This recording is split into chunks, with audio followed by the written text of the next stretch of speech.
बनवते? बनवा का? अरे बाळा, मी आता तर सुरुवात केली.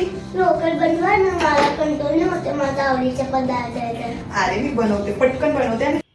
तर मंडळी, इथे मी 2 मध्यम आकाराचे कांदे चिरून घेतले. त्यानंतर एक वाटण करायचं. मिरची, लसणीच्या पाकळ्या, आलं, कोथिंबीर, 2 चिरलेले टोमॅटो पाणी न घालता वाटण करायचं. 7 अंडी उकडून घेतली आहे, साल काढून गोल स्लाइस करून घेतले. तेलामध्ये खडे मसाले, जिरे, चिरलेला कांदा छान लालसर होईपर्यंत परतला. नंतर वाटण घालून 5-6 मिनिटं तेल सुटेपर्यंत परतलं. नंतर बेसिक मसाले घातले. हळद, धने पावडर, लाल तिखट, जिरे पूड, पाव चमचा गरम मसाला, चवीनुसार मीठ, थोडंसं पाणी घालून 2 मिनिटं परतून घेतलं. त्यानंतर 2 ते 3 चमचे फेटलेलं दही घातलं. मंद आचेवर छान तेल सुटेपर्यंत परतून घेतलं.